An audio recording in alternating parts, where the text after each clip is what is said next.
Selamat siang. Selamat siang. Sekali lagi selamat siang. Selamat siang. Nah, selamatnya yang harus kencang ya. Selamat. Selamat. Iya. Sekali lagi, ada sukacita? Betulkah? Betul. Dari tadi masih masa-masa gitu ya. Oke, mari kita baca bagian firman Tuhan kita hari ini. Terambil dalam Kejadian pasal yang keempat ayat 1 sampai dengan ayat yang keempat, dan Ibrani pasal yang ke-11 ayat yang keempat. Kejadian pasal yang keempat ayat 1 sampai dengan ayat yang keempat, dan Ibrani pasal yang ke-11 ayat yang keempat. Kejadian pasal yang keempat ayat 1 sampai 4, dan Ibrani pasal yang ke-11 ayat yang keempat. Mari kita baca sama-sama bagian firman Tuhan ini.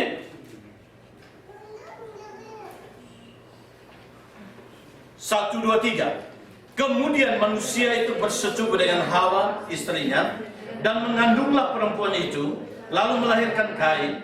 Maka kata perempuan itu, aku telah mendapat seorang anak laki-laki dengan pertolongan Tuhan.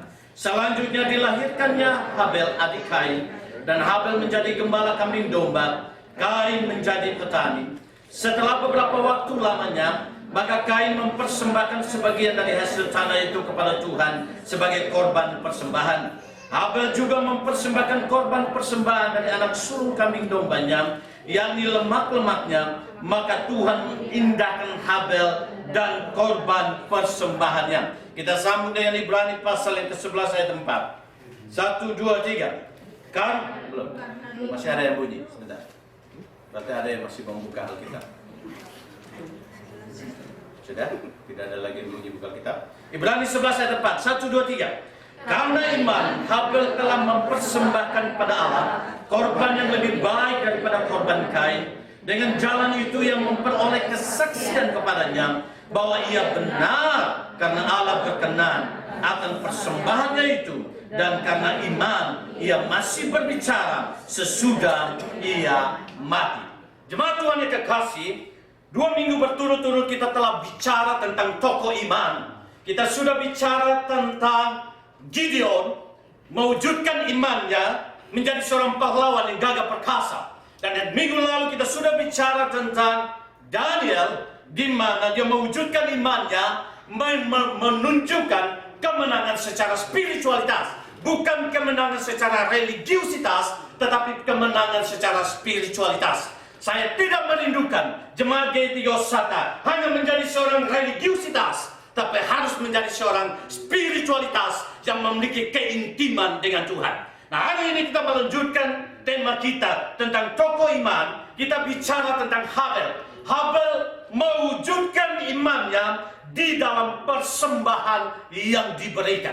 Jadi tema kita adalah iman yang diwujudkan melalui persembahan. Nah, jemaat Tuhan yang kekasih, Kejadian pasal yang keempat ini menjadi sebuah misteri yang sulit kita pecahkan kalau tanpa kita melihat kitab-kitab yang lain. Mengapa saya katakan demikian? Oleh karena dalam kitab yang tadi kita baca, Kejadian pasal 4 ayat 1 sampai dengan ayat 4, dikatakan bahwa ada memiliki 2 anak, satu Kain dan satu Habel. Mereka mempersembahkan korban, dan di situ ditekankan korban Kain ditolak oleh Tuhan, tapi korban Habel apa? Diterima oleh Tuhan. Setelah dikatakan demikian, baru dilanjutkan bagaimana proses akibat daripada korban Kain tidak diterima oleh Tuhan. Maka rusak relasi di sana. Relasi Tuhan menjadi rusak, relasi diri menjadi rusak, relasi dengan sesama menjadi rusak, relasi dengan lingkungan menjadi rusak, relasi dengan waktu yang Tuhan berikan bagi Kain itu pun dipergunakan secara rusak. Padahal Tuhan mencipta waktu bukan untuk sebuah kejahatan diletakkan di dalamnya, tetapi akhirnya Kain melakukan itu. Tetapi saya tidak menekankan itu lebih banyak, tapi saya membawa kita untuk melihat urgensi daripada persembahan daripada Habel itu sendiri. Mengapa Habel diterima oleh Tuhan? Kejadian pasal 4 tidak memberikan penjelasan secara jelas tentang hal itu. Betul ya? Sehingga banyak orang mulai menafsirkan Habel diterima oleh karena dia memberikan kambing, domba yang sangat tambun, yang sangat baik dalam sisi kuantitas itu sendiri. Sedangkan Kain, dia adalah seorang petani, dia memberikan persembahan dari buah-buahan dan sayur-sayuran yang paling jelek. Pertanyaan saya, kita bicara itu, mungkin semua yang duduk di sini pernah mendengar guru sekolah minggu pernah mengajar seperti itu. Betul ya? Tapi juga bagaimana tandanya Tuhan menentukan bahwa Habel diterima dan Kain ditolak. Ini lagi cerita penafsiran guru sekolah minggu. Ketika persembahan itu dinaikkan, asap dari Kain itu membelok. Gitu ya. Tapi asap persembahan daripada Habel itu lurus ke atas. Itu cerita-cerita yang kita dapat, bukan? Itu penafsiran-penafsiran yang muncul oleh karena Kejadian pasal 4 tidak memberikan alasan mengapa Tuhan menolak Kain, persembahan Kain, dan Tuhan menerima persembahan Habel. Mari kita boleh melihat alasan mengapa Habel persembahannya diterima oleh Tuhan. Kita boleh baca Ibrani pasal ke-11 ayat 4. Mari kita baca sama-sama. Di sini jawabannya. Mari kita baca sama-sama. 1, 2, 3. Karena iman, Habel telah mempersembahkan kepada Allah korban yang lebih baik daripada korban Kain. Dengan jalan itu, ia memperoleh kesaksian kepadanya bahwa ia benar karena Allah berkenan akan persembahannya itu. Dan karena iman, ia masih berbicara sesudah ia mati. Jadi alasan yang pertama, mengapa persembahan Habel diterima oleh Tuhan? Jawabannya adalah karena iman. Karena iman. Jadi persembahan Habel diterima oleh karena persembahan itu dilandasi oleh iman itu sendiri. Mengapa saya katakan bahwa iman adalah dasar daripada persembahan daripada Habel, maka persembahan itu diterima. Oleh karena kalau saudara dan saya membaca di dalam Roma, dia berkata bahwa segala sesuatu dia lakukan tanpa iman itu adalah dosa. Maka saudara dan saya bisa membaca itu dalam Roma 14 ayat 23. Dikatakan bahwa segala sesuatu yang dilakukan tanpa iman adalah dosa. Maka di sini kita melihat, kita bisa menyimpulkan bahwa Kain mempersembahkan korban tapi tanpa iman. Sedangkan Habel mempersembahkan korban itu oleh karena landasannya adalah iman itu sendiri. Mengapa saya katakan demikian? Oleh karena Ibrani 11 dia katakan Habel mempersembahkan yang lebih baik. Kalau saudara dan saya memperhatikan kata lebih baik di sana, bukan ditunjukkan kepada kuantitas, tetapi kepada apa isi daripada pribadi yang mempersembahkan korban itu sendiri. Dan itu berbicara tentang pistis. Pistis itu adalah iman. Maka saudaraku, apapun yang kita persembahkan pada Tuhan, mungkin dalam kuantitas jumlah yang besar, tapi kalau tidak ada iman di sana, itu juga bukan tidak hanya diperkenan oleh Allah, tapi itu adalah dosa. Maka segala sesuatu yang kita kerjakan harus dilandasi oleh iman itu sendiri. Nah, saudaraku, mengapa iman itu yang Tuhan karuniakan kepada Habel itu membuat dia akhirnya persembahannya diperkenan oleh Allah? Kalau bicara tentang iman, kita bicara tentang 3 unsur yang ada di dalam pistis itu sendiri. 3 unsur yang ada di dalam iman itu sendiri. Yang pertama, unsur yang pertama dalam iman adalah kita kenal dengan namanya pengetahuan. Banyak orang berpikir, kalau saya beriman, saya tidak perlu pengetahuan. Saya katakan salah. Yang benar adalah pengetahuan yang benar pasti mendukung iman itu sendiri. Kenapa? Karena definisi iman yang sesungguhnya adalah penaklukan rasio di bawah kebenaran firman Tuhan. Maka mari kita boleh melihat, kalau saya beriman, maka saya harus mengenal Allah. Dari mana saya mengenal Allah? Saya mengenal Allah melalui firman-Nya. Karena firman-Nya adalah wahyu yang sempurna. Firman-Nya adalah wahyu yang cukup bagi semua orang yang percaya kepada Dia. Tapi saudaraku, mungkin saudara dan saya berkata begini. Ketika saya beriman, saya harus mendengar, saya harus ambil keputusan. untuk datang mendengar firman Tuhan. Artinya bahwa tidak hanya iman, tapi ada kontribusi saya di sana. Saya mau katakan, no, dalam pengenalan akan Tuhan harus dimulai dengan satu hal, yaitu kita insaf akan dosa. Pertanyaan saya, yang membuat kita insaf akan dosa siapa? Itu adalah pekerjaan daripada Roh Kudus sendiri. Maka kalau kita merasa kita tidak berdosa, maka kita tidak butuh Allah. Tapi semakin kita menyadari kita orang berdosa, maka kita butuh Allah. Dan ketika kita sadar kita berdosa, maka di sana Roh Kudus menanamkan kemauan di dalam kita. Filipi 2 ayat 13. Allah menanamkan kemauan di dalam diri kita untuk kita datang kepada Allah. Ketika kita datang kepada Allah, kemudian firman Tuhan bicara. Dari firman Tuhan itulah muncul iman. Dari iman itulah kita boleh mengenal Allah. Dan ketika kita mengenal Allah, kita masuk dalam satu unsur yang disebut dengan pengetahuan yang mendukung iman itu sendiri. Saya tidak setuju dengan seorang filsafat namanya Soren R.B. Kierkegaard. Dia mengatakan apa? Kalau dia adalah filsafat Prancis yang mengatakan, dia mengatakan begini. Kalau orang percaya itu berkata bahwa dia punya iman, dia seperti lompatan ke dalam kegelapan. Artinya ketika dia masuk menjadi orang percaya, dia nggak ngerti apa-apa, dia nggak tahu apa-apa, dia blank di sana. Saya mengatakan itu konsep yang salah. Kenapa? Karena ketika Roh Kudus menyadarkan kita orang berdosa, di sana Roh Kudus menanamkan kemauan bagi kita untuk datang mengenal Allah melalui firman-Nya. Dan di sana Roh Kudus, iman itu bertumbuh. Dan di sana kita boleh sungguh semakin mengerti siapa itu Tuhan di dalam hidup kita. Mana mungkin kita menjadi orang Kristen tapi kita nggak mengenal Tuhan, betul ya? Pengetahuan di dalam iman akan membawa kita semakin beriman pada Tuhan. Hal yang kedua yang ada dalam unsur iman, tidak hanya masalah tentang pengetahuan, tapi hal yang kedua yang perlu kita lihat di sini adalah persetujuan. Persetujuan di sana membuat saya memiliki keyakinan. Artinya begini, saya tidak hanya mengenal Tuhan sebatas pengetahuan saya tidak hanya belajar Alkitab hanya sebatas pengetahuan saya, tapi saya harus mengerti bahwa semua yang saya kenal tentang Tuhan harus membuat saya menyetujui dengan kebenaran itu. Dan setelah saya menyetujui itu kebenaran, itu menjadi sebuah keyakinan di dalam hidup saya. Keyakinan itu melahirkan yang kita sebut dengan credo, pengakuan itu sendiri. Nah,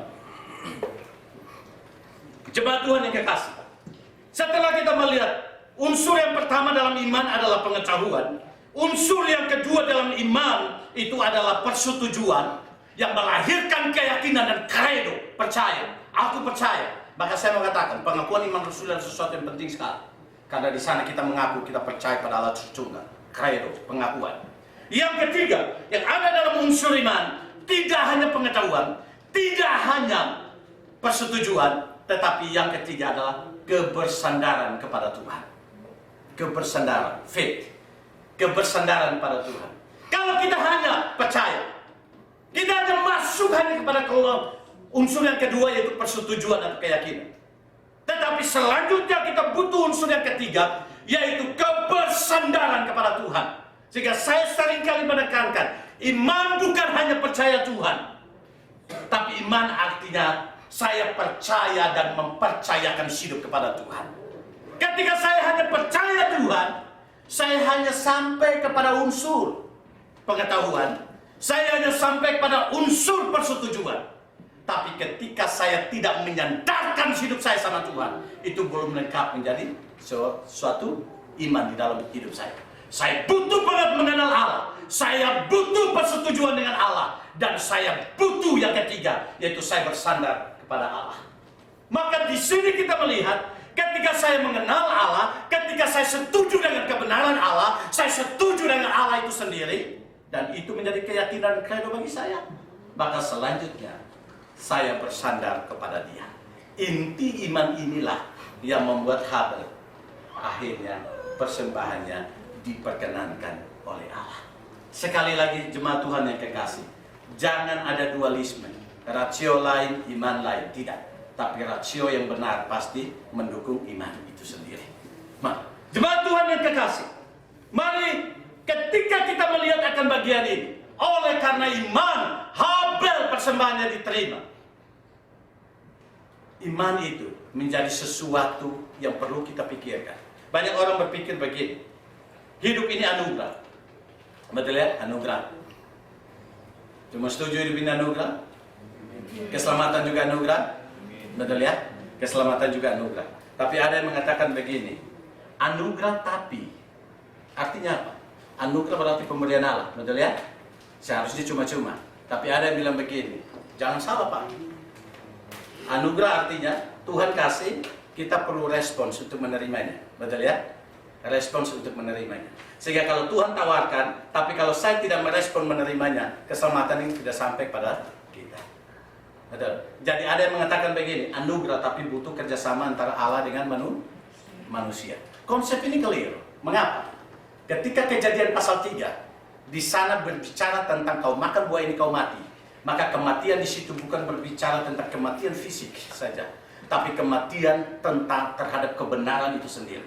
Manusia dibawa keluar jauh daripada Allah yang adalah sumber kebenaran. Maka manusia tidak lagi suka dengan kebenaran. Manusia tidak lagi memilih tentang kebenaran.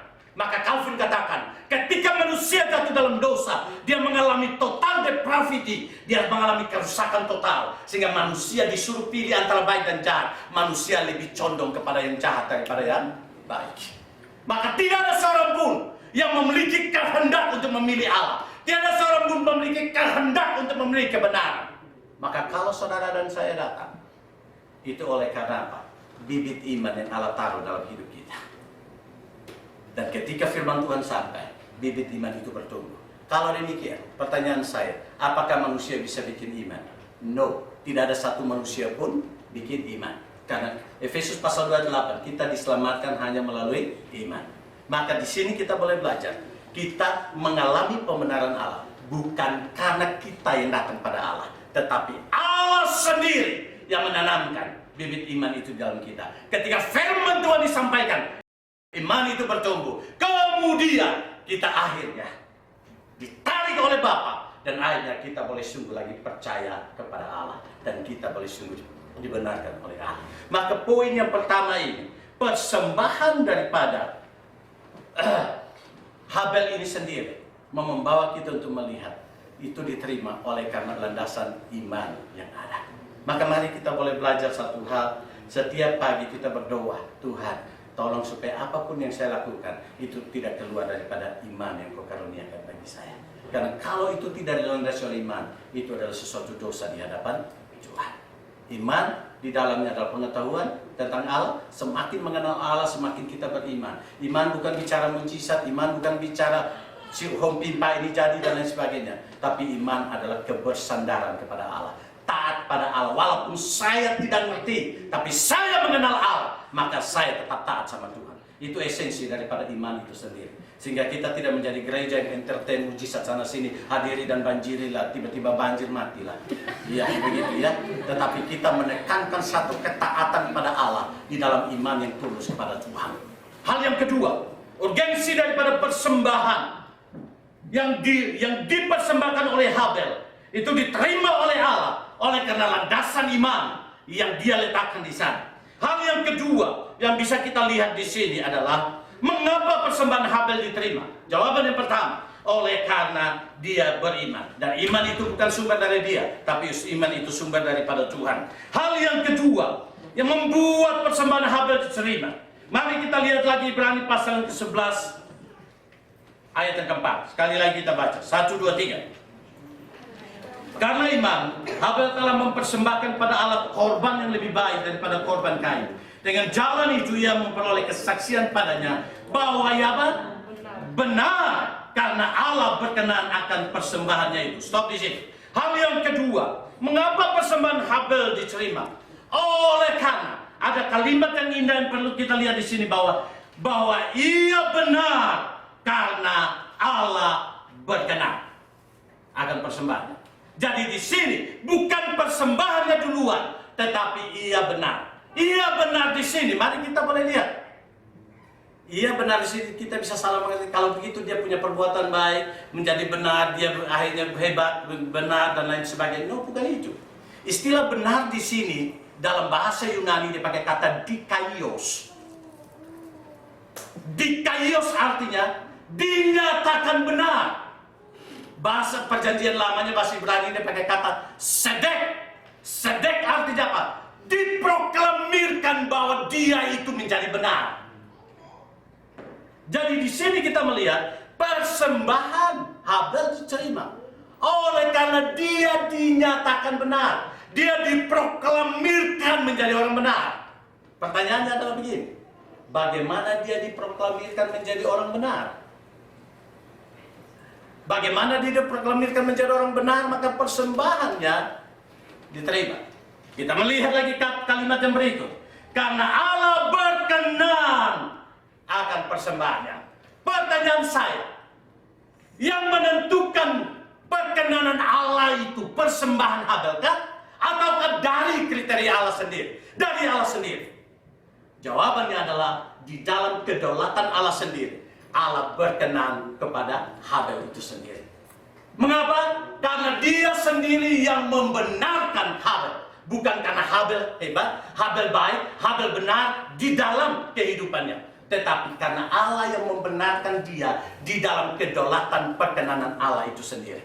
Maka otomatis di sini kita melihat perkenanan Allah lah yang membuat Habel benar, baru persembahannya diterima. Jangan balik. Mari kita lihat kembali Kejadian pasal yang keempat, biar kita boleh balik.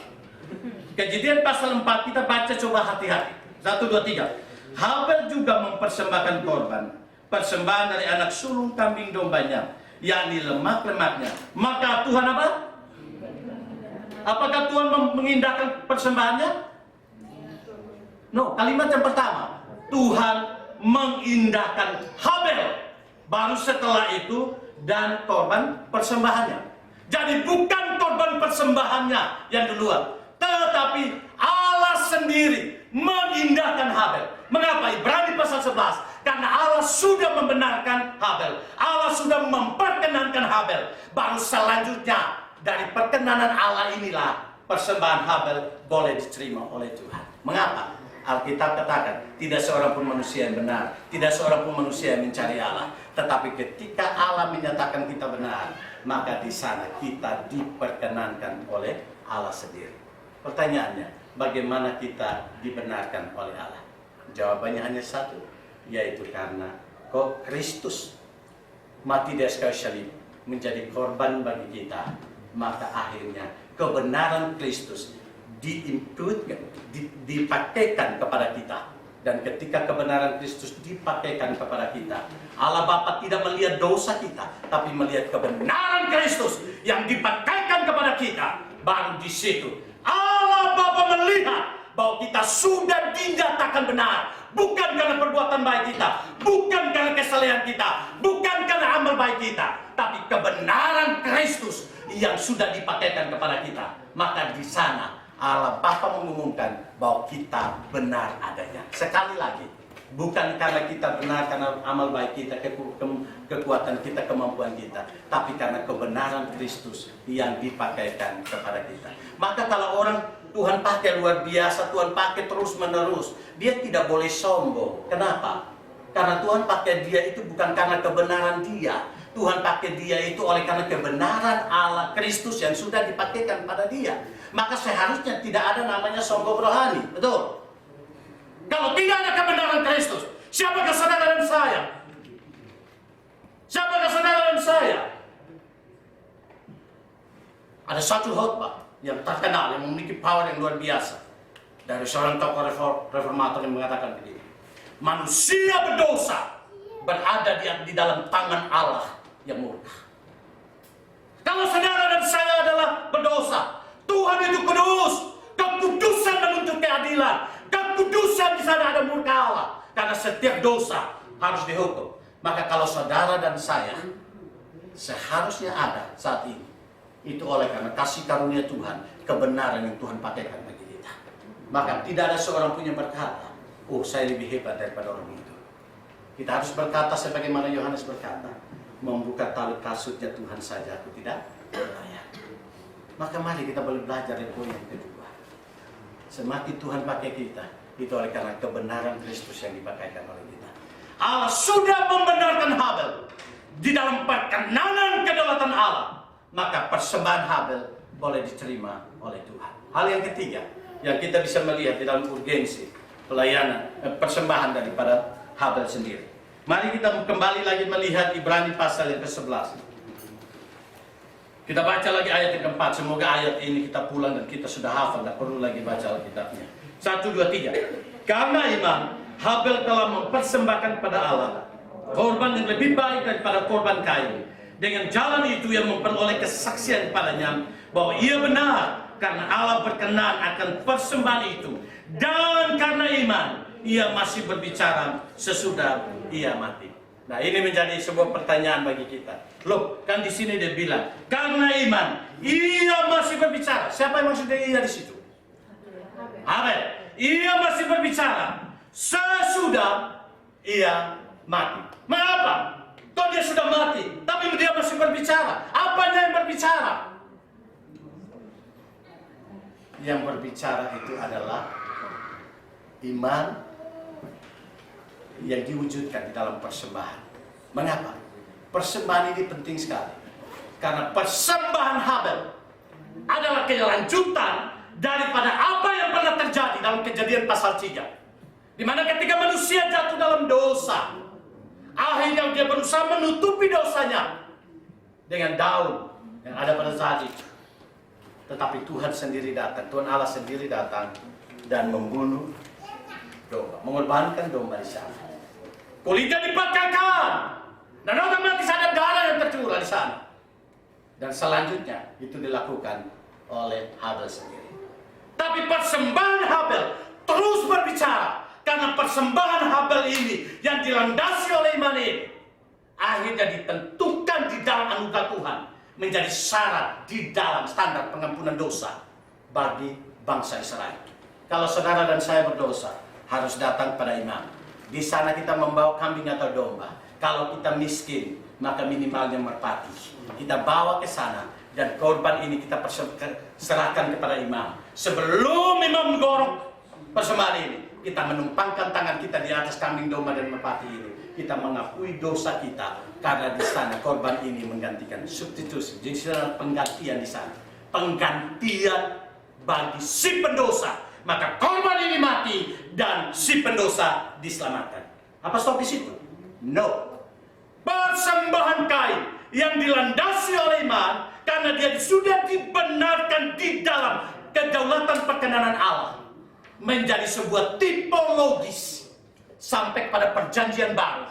Kalau saudara dan saya baca Yohanes pasal 1 ayat 29, ketika Yesus datang ke Sungai Yordan, kemudian Yohanes ada di sana, dikerumuni oleh banyak orang. Yohanes mengangkat telunjuknya dan menunjuk kepada Yesus yang datang kepada dia. Yohanes mengatakan, lihatlah anak domba Allah yang menghapus dosa dunia. Yesus hadir bukan hanya menjadi korban, tapi Yesus hadir juga menjadi imam. Mengapa? Karena dia sendiri adalah korban, tapi dia sendiri pun adalah imam. Mengapa dia harus menjadi imam? Karena tidak ada seorang pun yang kudus yang mampu mengorbankan Yesus di atas kayu salib. Sekali lagi, kalimat saya. Mengapa Yesus harus menjadi korban dan sekaligus menjadi imam? Karena ketika Yesus menjadi korban, dia tidak ada seorang pun yang lebih kudus daripada Yesus, yang berlaku sebagai imam untuk mempersembahkan Yesus di atas kayu salib. Tapi Yesus adalah imam sekaligus korban, di mana dia sendiri membawa dirinya, mengorbankan dirinya di atas kayu salib sebagai korban. Sehingga ketika saudara dan saya percaya kepada dia, dia yang sekaligus menjadi imam besar, dia juga yang sekaligus menjadi korban. Sekali darahnya tercurah, efeknya kekal selama-lamanya. Maka barang siapa percaya pada Yesus, pasti dia diselamatkan. Jadi persembahan Habel adalah tipologis untuk menjadi syarat kita di dalam perjanjian lama, tapi juga sampai pada Kristus yang merupakan final daripada proses keselamatan itu sendiri. Maka mari kita boleh melihat persembahan Habel ini sepertinya dianggap sepele, tapi kalau saudara dan saya memperhatikan di dalam esensinya, kita mengerti sebenarnya di sana ada doktrin-doktrin Kristen yang esensial, yang perlu kita mengerti, sehingga kita tidak berkata, aku selamat karena kontribusiku, aku selamat karena usahaku, aku selamat karena responsku. Tidak. Kita semua diselamatkan oleh karena anugerah Allah yang cuma-cuma. Karena bibit iman yang Allah taruh dalam hidup kita dan melalui firman-Nya, iman itu bertumbuh dan kita boleh percaya sama Dia di dalam kedaulatan, di dalam pemeliharaan Allah. Maka tidak ada seorang pun yang berani berkata, itu karena jasa saya. Tidak. Karena kita semua adalah manusia kotor. Maka satu tanda pertumbuhan hidup adalah semakin kita dekat sama Tuhan, kita semakin menyadari, saya manusia paling berdosa. Orang yang menyadari dia manusia paling berdosa, maka dia menyadari anugerah Allah yang terus membebaskan dia. Maka di sana, dia akan terus mengalami kerendahan hati di hadapan Tuhan.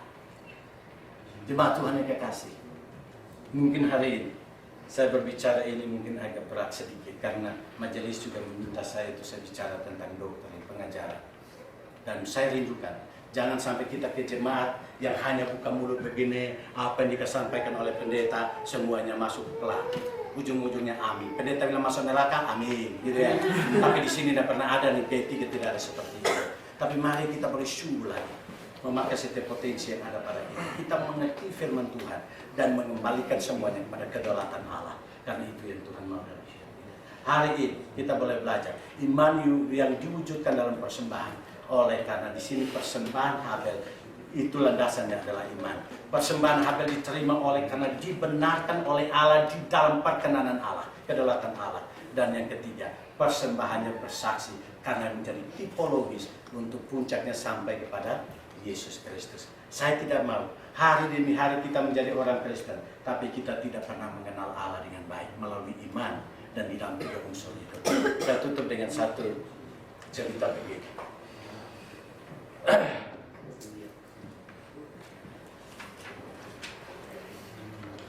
Maaf ya, udah kering di sini.